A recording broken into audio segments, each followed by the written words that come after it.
Is there too much stuff on this desk, or is this okay? Give me the phone, just in case Grandma calls. It's fine, we got Apple Care. Well, I'm doing a tutorial. This feels so weird. I haven't been in the tutorial hot seat for quite some time, which is really weird. Anyway, so today we're going to be doing this contraption that I built. So I don't know if you have ever seen like a 360 time lapse where your little GoPro will do a pan shot either for a full hour and do like a 360 or for like 30 minutes and you can do 180. I can do math. I know, it's great. But anyway, I built my own because online these are selling for like 40, 50 bucks. And I was like, hey, I'm pretty sure I can figure out how to do this myself and make it far less expensive. So what I did is I went out and I got this timer. This timer is from Crate and Barrel. This timer is like $9, I think, which isn't too bad. And then the only other thing you need would be like a GoPro attachment, which you should already have because your GoPro comes with some. But if you've used those are super cheap as well. But I'm going to show you how I pretty much assemble this thing and how I take apart that ringing bell so that way it's not as loud in your footage if you do want to have some audio. So let's just get started. So the first thing is if you just separate this, you have the numbers and then you have the top. Pull off the numbers and then you get to the inside of this little guy. And then if you can see closely, and that is what makes all of the racket after the timer is done. So if I give you like a little demo, super loud, and that would mess with all of your footage. There is some clicking that you can hear in the GoPro footage, but with a full bell ringing, it's just kind of over the top. So to rip out that little hammer, you can use a small screwdriver, you can use a Swiss Army knife, whatever really is most comfortable to you. I'm going to use a Swiss Army knife. I'm going to use something in here. Probably this like hook. This hook should do the trick. So I'm just going to reach on in here, and I'm going to just kind of grab the hammer and pull it right on out, just like that. This is super important gear that I just ripped off, but that's okay. We're going to put it back on here.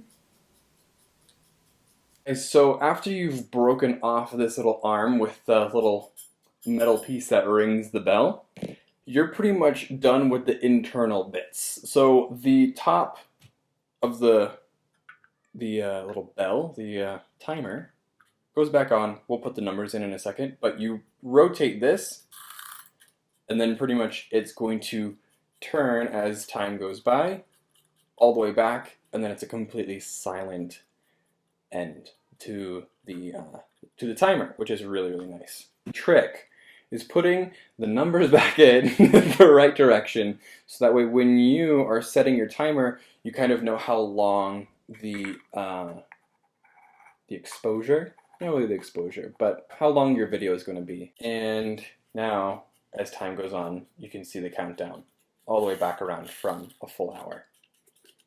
Cool. So now we got that part done. The next part is I have mine mounted for a tripod, which comes in handy sometimes. I have like a tripod that you can attach to a tree or you can attach to different things. So I drilled a hole in the bottom and then I threaded it so that way you can attach it to any tripod and you can do a time lapse from there. So the best way that I found to get this done is to be super careful. And if you don't have parents around, make sure you do, because we're going to need a power drill. And what we're going to do with this drill is, what's really nice about this particular timer is that they have a brushed stainless steel, and right in the center of the brushed stainless steel is like a bullseye, just because it makes these circular marks all the way in. And what we're going to do is we're going to drill the center of that bullseye with this bad boy. So make sure that it's on a nice sturdy table or a mat or something that's not going to slip out from under you so you don't hurt yourself. This is a metal drill bit as well as wood, but metal is important. And we're going to just drill smack dab in.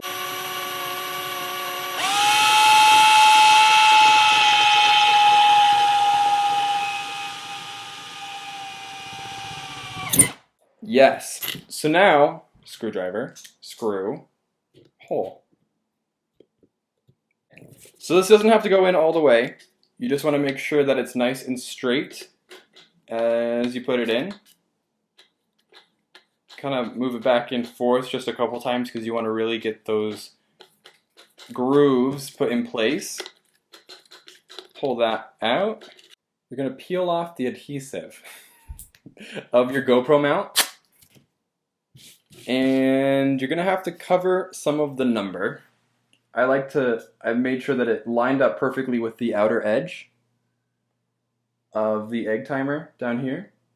Yes, we'll squeeze for probably 15 seconds or so, just so that way that adhesive really sticks. And now, my friends, you are ready to put on your own GoPro to this mount and do your own little time lapse. Alright guys, so that is it for this video. If you liked this video, make sure that you give it a big thumbs up. Also, if you want to win this one that I just made here on the show, comment below saying something positive and what you're going to be using it for. And I'll choose one lucky winner since I only have one of these. And I will mail it out to you as soon as I choose a winner. Let's choose a winner by next Friday. How does that sound? Sound good? Alright, well thanks for watching. If you haven't subscribed, please subscribe. And I will see you all again next Wednesday. Alright, well have a good rest of your day. Alright, bye.